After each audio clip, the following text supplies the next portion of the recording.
Namaste and welcome to Chapter 3, Karma Yoga. This chapter contains 43 verses, and in this chapter, karma refers to work. The connection between Chapter 2 and Chapter 3 is that in Chapter 2, Krishna has elaborately explained the nature of the soul, as well as some of the principles of spiritual life. But Arjuna was still confused. He had proposed retiring from his life as a soldier and practicing austerities in the forest. Now, as a sincere student, he asks Krishna how to apply these principles in his life.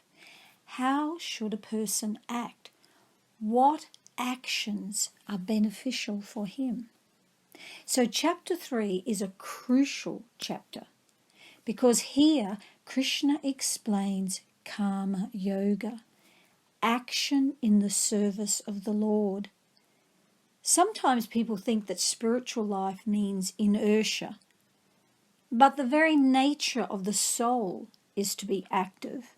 And not only that, in order to maintain the material body, we need to work, to be active.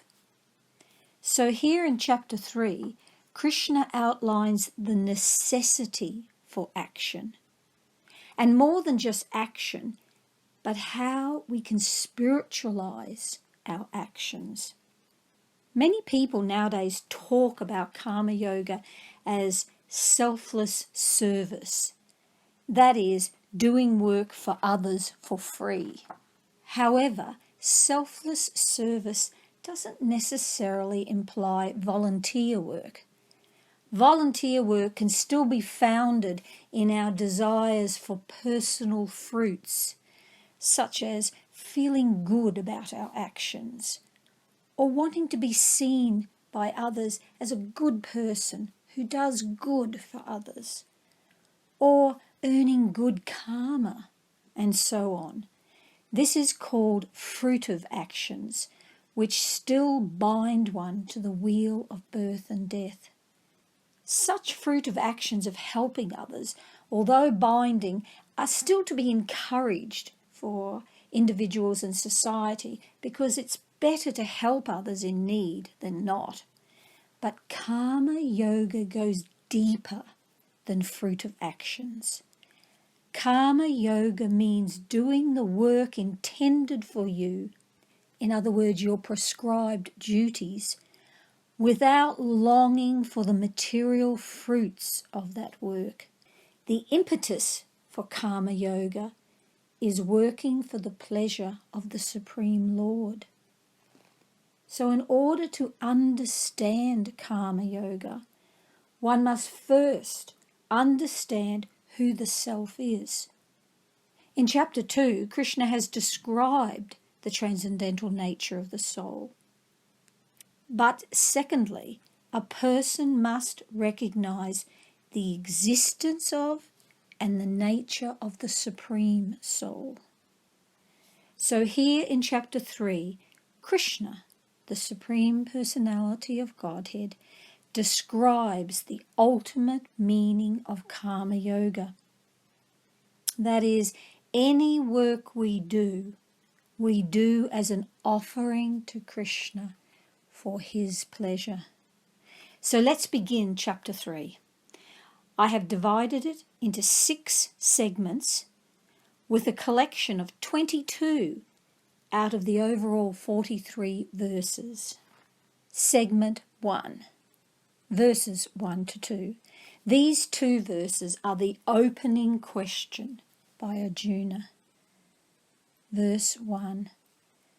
Arjuna said, O Janardana, O Keshava, why do you urge me to engage in this ghastly warfare if you think that intelligence is better than fruit of work? My intelligence is bewildered by your equivocal instructions. Therefore, please tell me decisively what is most beneficial for me. Segment 2. verses 3 to 8, Krishna now begins to answer Arjuna's inquiry. Verse 4, not by merely abstaining from work can one achieve freedom from reaction, nor by renunciation alone can one attain perfection. Verse 8, perform your described duty, for action is better than inaction. A man cannot even maintain his physical body without work. So segment 3, which are verses 9 to 22, a large segment. Here, Krishna is talking about yajna, the performance of sacrifices in Karma Yoga. In this segment is found verse 9, which is really the essence of chapter 3, and also the famous verse 21. So note both those verses. Verse 9, work done as a sacrifice for Vishnu has to be performed. Otherwise, work binds one to this material world. Therefore, O son of Kunti, perform your prescribed duties for his satisfaction, and in that way you will always remain unattached and free from bondage. Verse 14, all living bodies subsist on food grains, which are produced from rains. Rains are produced by performance of yajna, sacrifice, and yajna is born of prescribed duties. Verse 19, therefore, without being attached to the fruits of activities, one should act as a matter of duty. For by working without attachment, one attains the supreme. Verse 21, whatever action is performed by a great man, common men follow in his footsteps. And whatever standards he sets by exemplary acts, all the world pursues. Segment 4, verses 22 to 27. In these verses, Krishna describes that he is worshipped by the demigods who direct the material world. He is the transcendental director of all directors. There is no one greater than him. He is not bound to perform any duties and is above all the regulations of the revealed scriptures. But still, he follows the prescribed duties as an example for all.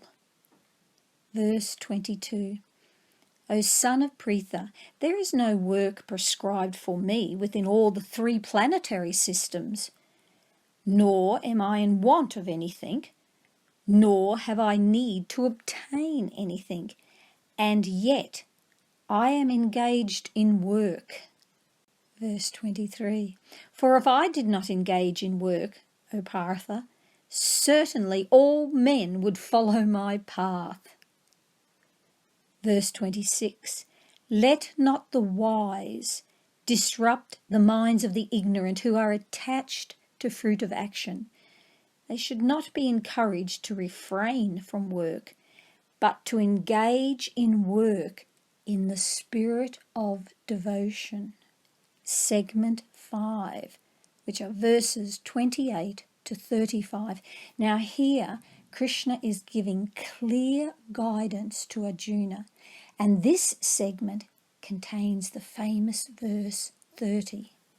Therefore, O Arjuna, surrendering all your works unto me, with mind intent on me, and without desire for gain, and free from egoism and lethargy, fight. 31.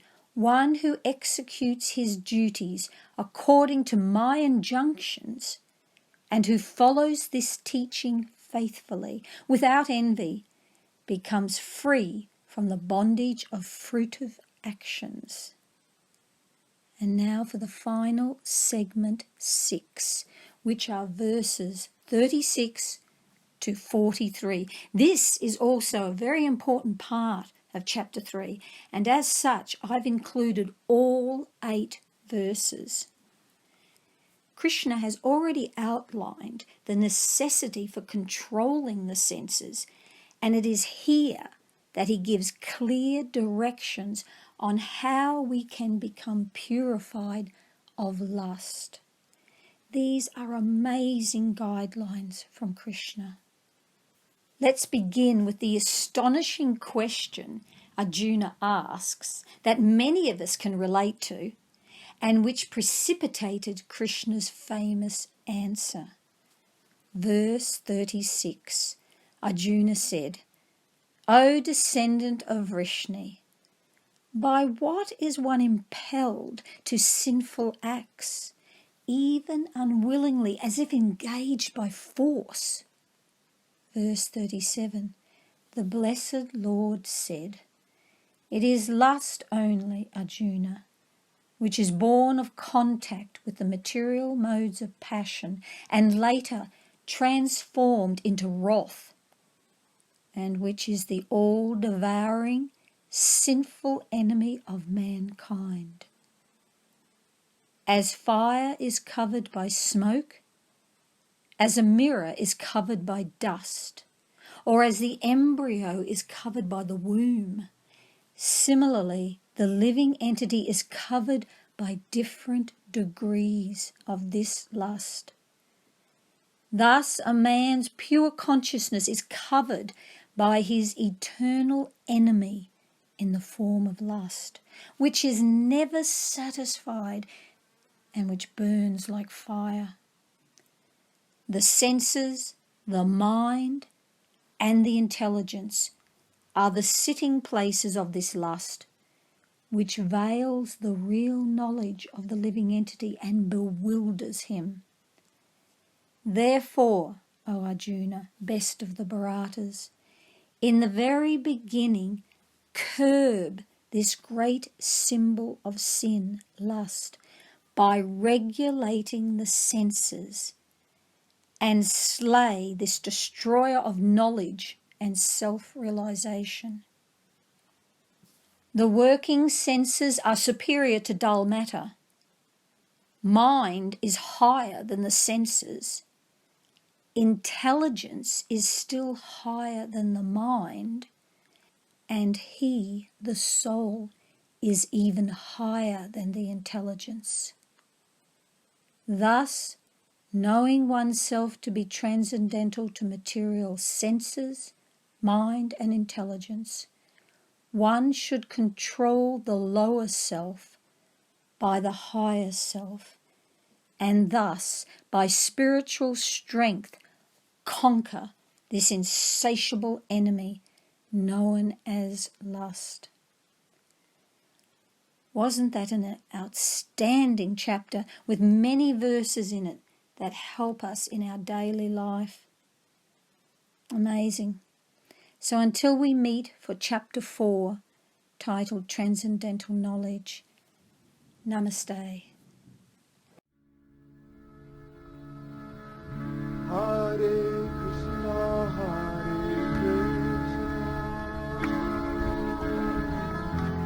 Krishna Krishna, Hare Hare, Hare Rama, Rama Rama, Hare Hare.